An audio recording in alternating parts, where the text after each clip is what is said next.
bienvenue dans l'auditorium de l'École du patrimoine africain pour cette séance de restitution de ces 2 journées de réflexion, d'intenses activités autour des 7 œuvres que nous avons choisies.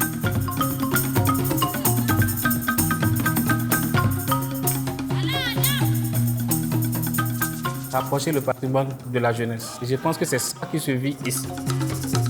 Le cataclès est un tabouret sculpté dans un seul morceau de bois.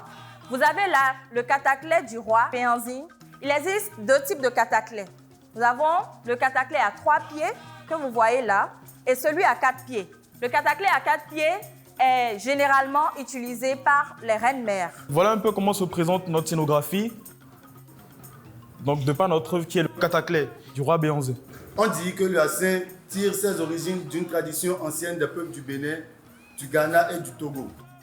L'Hassin de Béanzin. On propose une réalité virtuelle, une IA de narration et de projection holographique. Le trône de Cana qui est cet espace géographique permettra également de pouvoir faire connaître cet espace géographique. Donc il y a cet enjeu territorial par rapport à d'autres espaces. Nous avons développé un concept appelé Zinkpo Kanaton.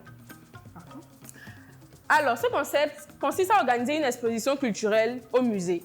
Et cette exposition passera par les points suivants, qui sera déjà l'exposition du trône, la salle de projection, des jeux ludo-éducatifs, un atelier sculpture et enfin des récits et des contes. Avant cette exposition, que faut-il faire? Comment attirer les enfants? Comment donner envie aux enfants de venir voir cette exposition? Alors en fond, particulièrement, la récade est transcrite comme Mankpo. Mankpo qui signifie littéralement de la rage.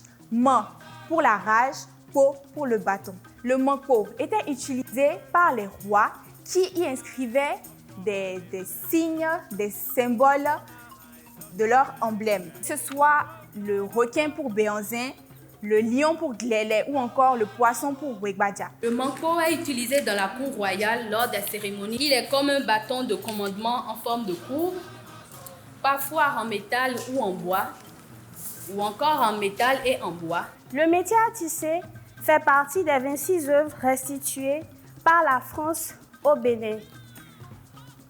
Il constituait l'une des activités de la cour du palais d'Abomey et il servait à produire, et sert toujours d'ailleurs, à produire le convoi qui servait à fabriquer les tenues du roi ainsi que les tuniques des Amazones. Le métier à tisser est entré dans le royaume du Dahomey sous le règne du roi Agonglo. On aura un dispositif de suspension du coton de son état brut en passant par le coton peigné, ensuite en passant par le filage et par l'embobinage et par la teinture par la suite. Le groupe 3 a une connexion avec le groupe 4 qui présente aussi le textile. Nous sommes tenus de présenter la tunique de l'Amazone ou du soldat. C'est le nom qui a été donné à l'œuvre.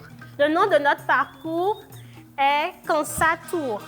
Kansa Tour qui est en réalité le mix du nom de la tunique en fond qui est Kansaou et d'un tour, d'un parcours. Donc en réalité, lors de ce parcours-là, le visiteur aura la possibilité de découvrir ce que c'est que la tunique. À l'entrée, le visiteur est accueilli par un avatar qui sera un agosier ou un soldat. Et de part et d'autre, nous avons des écrans. Et sur ces écrans, on a des vidéos, une vidéo qui relate assez bien la vie dans la cour royale d'Abomey. Nous sommes là pour faire la médiation autour de l'œuvre Hassin Kotakonti en hommage de Agassou.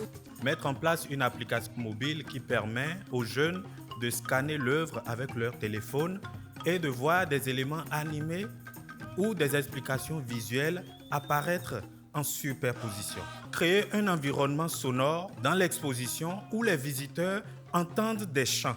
Installer un miroir intelligent ou une borne photo où les visiteurs peuvent se voir porter des vêtements traditionnels ou symboles associés à Agassou, qui est un guerrier qui a pour emblème la panthère.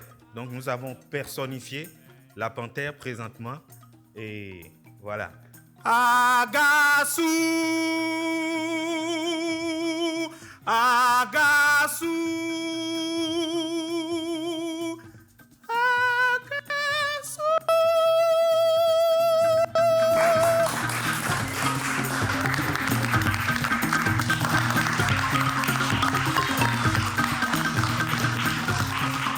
En mélangeant les horizons différents, finalement, on voit qu'on a un produit qui sort, qui se passe quelque chose en fait d'un peu magique.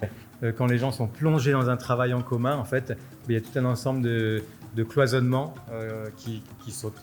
Nous avons été dans des équipes où les jeunes ont pu prendre la parole et ont osé défier un certain nombre de principes que nous avons appelés des principes académiques. Je voudrais remercier le Joa Mix de nous avoir donné l'opportunité de venir exploiter nos compétences sur la médiation autour des œuvres restituées au Bénin. Et cette expérience nous a permis de se poser des questions et bien sûr de montrer ce que nous pouvons faire en tant que designer. C'est un nouveau métier que tout le monde ne comprend pas encore. Et il était important pour nous de venir montrer ce en quoi nous pouvons servir à notre culture et à notre patrimoine. La jeunesse a tout un rôle à jouer dans la préservation et dans cette nouvelle forme de repenser le modèle des musées en Afrique. Ces 2 jours aussi ont montré qu'on peut accepter la contradiction pour aboutir à des idées novatrices. En fait, créer des moments et des événements comme ça, c'est vraiment créer des rencontres, c'est permettre des rencontres, c'est tisser des liens. Et Joa Mix, c'était nous. Merci.